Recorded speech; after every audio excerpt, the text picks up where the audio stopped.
بسم اللہ الرحمن الرحیم۔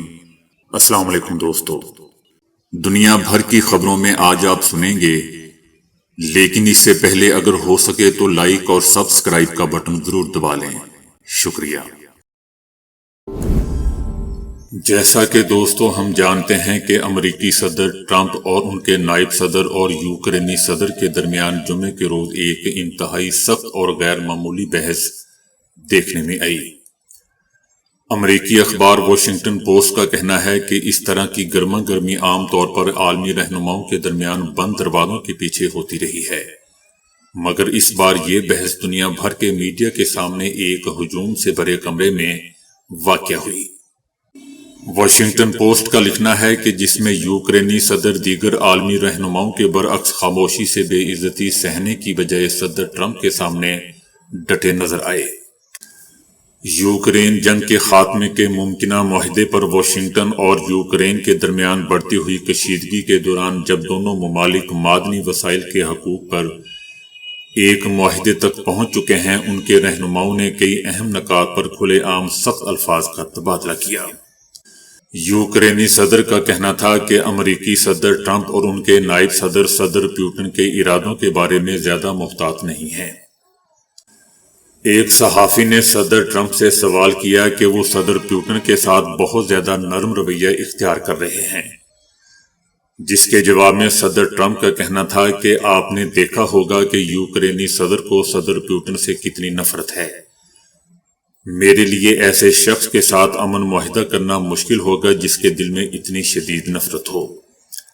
لیکن دوسری طرف صدر پیوٹن بھی یوکرینی صدر کے لیے زیادہ اچھے جذبات نہیں رکھتے۔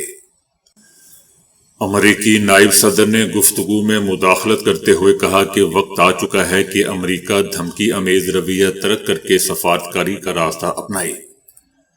بقول ان کے کہ صدر جو بائیڈن نے روس کے ساتھ سخت موقف اختیار کر کے غلطی کی، جس پر یوکرینی صدر نے اس بات پر ناراضگی کا اظہار کیا اور کہا کہ صدر پیوٹن قابل اعتماد مذاکرات کار نہیں ہیں اور وہ پہلے بھی معاہدوں کی کئی بار خلاف ورزیاں کر چکے ہیں، جس پر امریکی نائب صدر نے مزید سخت لہجہ اختیار کرتے ہوئے یوکرینی صدر پر تنقید کی اور کہا کہ یہ بہت غیر مناسب ہے کہ آپ اوول آفس میں آ کر امریکی میڈیا کے سامنے اس معاملے پر بحث کریں، جس کے جواب میں یوکرینی صدر نے امریکی نائب صدر سے پوچھا کہ آیا انہوں نے کبھی یوکرین کا دورہ کیا ہے۔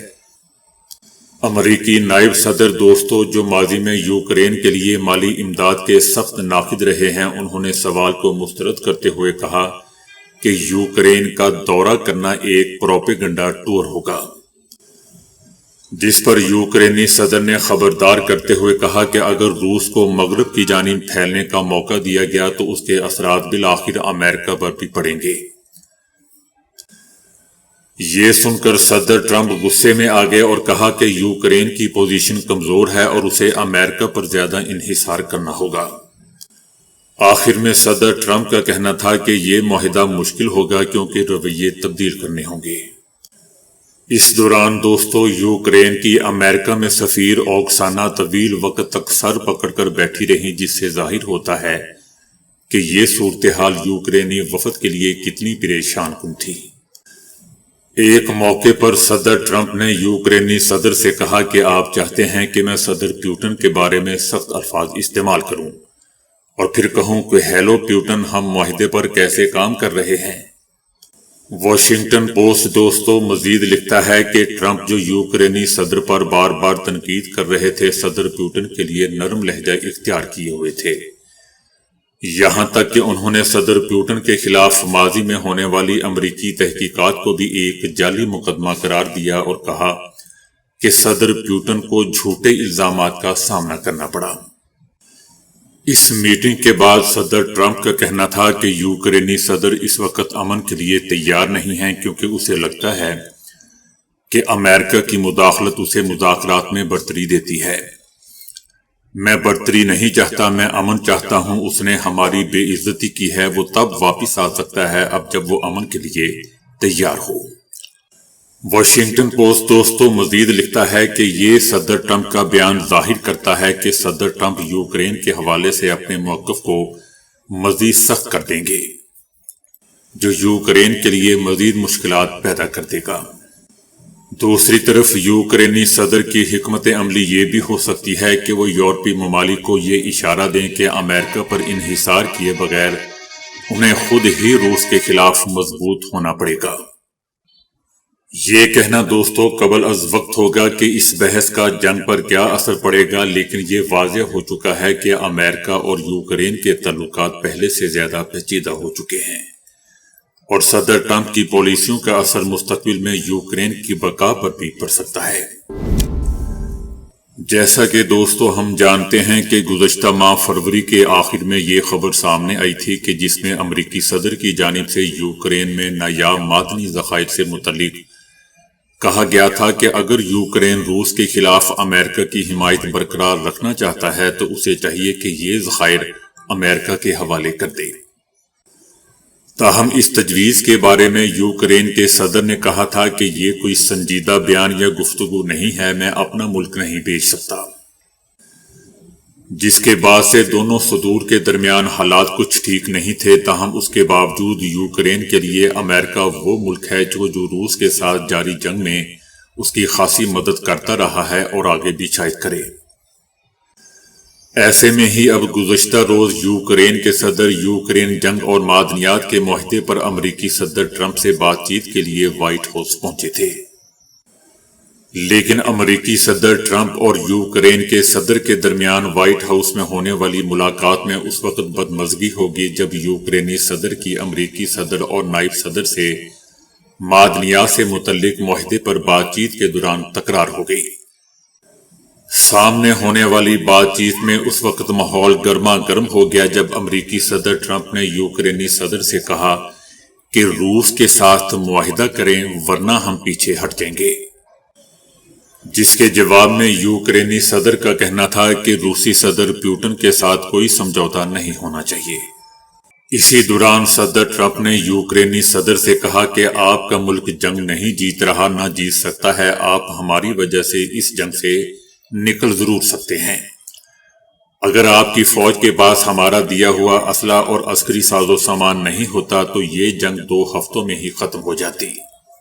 اس دوران یوکرینی صدر نے ٹوکا کہ 1 ہفتہ نہیں بلکہ 3 دن، کیونکہ صدر پیوٹن تو یہی سمجھتا تھا کہ یہ جنگ 3 دن میں ختم ہو جائے گی۔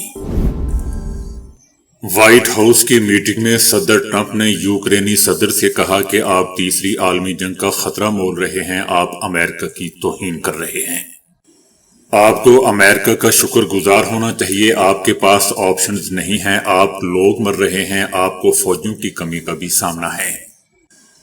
جس پر یوکرینی صدر کا کہنا تھا کہ کیا آپ نے ایک بار بھی یوکرین کا دورہ کیا اور یہ جاننے کی کوشش کی کہ ہمیں کن مشکلات کا سامنا ہے۔ امریکی صدر ٹرمپ کا کہنا تھا کہ یوکرین کو سیکیورٹی کی ضمانت دینا امریکہ کی نہیں یورپ کی ذمہ داری ہے، چاہتے ہیں کہ امریکہ یوکرین کی مدد بند نہ کرے۔ دوستو یاد رہے کہ اس گرما گرم بحث کے بعد نہ صرف دونوں ممالک کے درمیان معدنیات سے متعلق معاہدے پر دستخط نہیں ہوئے بلکہ یوکرینی صدر کے وائٹ ہاؤس سے چلے جانے پر دونوں صدور کی مشترکہ پریس کانفرنس بھی منسوخ ہو گئی۔ تلخ جملوں کے تبادلے کے دوران دونوں رہنما ایک دوسرے کو بار بار اس انداز میں ٹوک رہے تھے کہ جو مناظر وائٹ ہاؤس میں شاد و نادر ہی دیکھے گئے ہوں۔ یاد رہے دوستو کہ اس سے پہلے یوکرینی صدر نے کچھ دن پہلے صدر ٹرمپ کو کہا تھا کہ صدر ٹرمپ روس کی بنائی ہوئی غلط بیانی کی دنیا میں رہ رہے ہیں، جبکہ ٹرمپ نے یوکرینی صدر کو جواب میں آمر قرار دیا تھا۔ تاہم امریکی صدر پہلے ہی کہہ چکے ہیں کہ یوکرین نے جنگ شروع کی ہے، جو کہ ایک جھوٹ ہے۔ اور یہ بھی دوستو یاد رہے کہ اب جو بائیڈن کی سرپرستی میں قائم امریکہ اور یوکرین کا اتحاد ٹکڑے ٹکڑے ہو چکا ہے۔ عوامی سطح پر پیدا ہونے والا یہ بحران اب نیٹو میں شامل یورپی ممالک اور امریکہ کے درمیان پیدا ہونے والی کشیدہ حالات کی جانب اشارہ کر رہا ہے۔ یورپی سلامتی کے لیے بھی امریکی عزم کے بارے میں بہت سے شکوک و شبہات اور سوالات پیدا ہو گئے ہیں۔ کیا صدر ٹرمپ امریکہ کا 1949 میں کیا گیا وعدہ پورا کریں گے کہ نیٹو اتحادی پر حملے کو امریکہ پر حملہ تصور کیا جائے گا؟ اور اب ایسے میں یوکرین کے ساتھ ساتھ دیگر یورپی ممالک کو بھی اب اپنی سیکیورٹی سے متعلق تشویش پیدا ہو گئی ہے۔ یہ صرف دوستوں معدنیات کا معاہدہ نہیں ہے جس پر انہوں نے دستخط کرنے سے انکار کر دیا ہے۔ یوکرین لوگوں کا ماننا ہے کہ وہ قومی بقا کی جنگ لڑ رہے ہیں، اور اگر صدر پوٹن اپنے جارحانہ عزائم سے باز نہ آئے تو عین ممکن ہے کہ وہ جنگ کو ختم کرنے کے کسی بھی وعدے کو توڑ دیں۔ یہی وجہ ہے کہ یوکرینی صدر نے بار بار امریکہ سے سلامتی اور اپنے تحفظ کی ضمانت مانگی ہے۔ وائٹ ہاؤس میں ہونے والی ملاقات اور انتہائی غیر موضوع انداز میں اس کے ختم ہو جانے کے بعد اب اگر صدر ٹرمپ یوکرین کی فوجی امداد کو منجمد کر دیتے ہیں تو کیا یوکرین کے لیے جنگ جاری رکھنا ممکن ہوگا؟ اب سوال تو یہ ہے کہ یوکرین کتنے مؤثر طریقے سے اور کب تک روس کے سامنے کھڑا رہ سکے گا؟ اب دباؤ اور ذمہ داری یوکرین کے یورپی اتحادیوں پر دگنی ہو جائے گی کہ وہ اس نازک صورتحال میں اپنا کردار ادا کریں۔ یوکرین کے صدر نے امریکی صدر ٹرمپ سے تلخ کلامی کے بعد معافی مانگنے سے انکار کر دیا۔ امریکی صدر ٹرمپ نے یوکرینی صدر سے کہا تھا کہ آپ کا ملک جنگ نہیں جیت سکتا، آپ ہماری وجہ سے اس جنگ سے صحیح سلامت تو نکل سکتے ہیں۔ اگر آپ کی فوج کے پاس ہمارا دیا ہوا عسکری ساز و سامان نہ ہوتا تو یہ جنگ ایک ہفتے میں ختم ہو جانی تھی۔ اس دوران یوکرینی صدر نے متعدد بار امریکی صدر کی بات کا جواب دینے کی کوشش کی، مگر صدر ٹرمپ نے انہیں بولنے کا موقع نہیں دیا۔ بعد میں وائٹ ہاؤس سے روانگی کے وقت یوکرینی صدر نے صدر ٹرمپ سے تلخ کلامی پر معافی مانگنے سے انکار کرتے ہوئے کہا کہ آج وائٹ ہاؤس میں جو کچھ ہوا وہ مناسب نہیں تھا، اور اگر ممکن بھی ہو تو میں دوبارہ وائٹ ہاؤس نہیں آؤں گا۔ روس کا کہنا ہے کہ امریکی صدر ٹرمپ نے یوکرینی صدر کے رویے پر تحمل کا مظاہرہ کیا۔ یوکرینی صدر نے وائٹ ہاؤس میں جھوٹ بولا کہ 2022 میں یوکرین حکومت اکیلی تھی۔ روس کا کہنا تھا کہ امریکی صدر اور نائب صدر نے جس تحمل کا مظاہرہ کیا وہ معجزہ ہے۔ یاد رہے دوستو کہ وائٹ ہاؤس میں عالمی سفارتی تاریخ کا انوکھا واقعہ پیش آیا۔ امریکی صدر ٹرمپ اور نائب امریکی صدر کی یوکرینی صدر سے انتہائی سخت لہجے میں گفتگو ہوئی، ایسا پہلے کبھی نہیں دیکھا گیا۔ صدر ٹرمپ کا کہنا ہے کہ یوکرین کے صدر امن کے لیے تیار نہیں ہے، اس لیے یوکرینی صدر کو واپس بھیج دیا گیا ہے۔ صدر ٹرمپ کا کہنا تھا کہ یوکرینی صدر نے امریکہ کی بے عزتی کی ہے، جب یوکرینی صدر امن کے لیے تیار ہو جائیں تو وہ واپس آ سکتے ہیں۔ ادھر روس کی قومی سلامتی کی ڈپٹی چیئرمین نے کہا ہے کہ یوکرینی صدر کو وائٹ ہاؤس میں زوردار تماچا پڑا ہے۔ تو دوستو ابھی کے لیے اتنا ہی۔ ویڈیو کو لائک اور شیئر کرنے کا بہت بہت شکریہ۔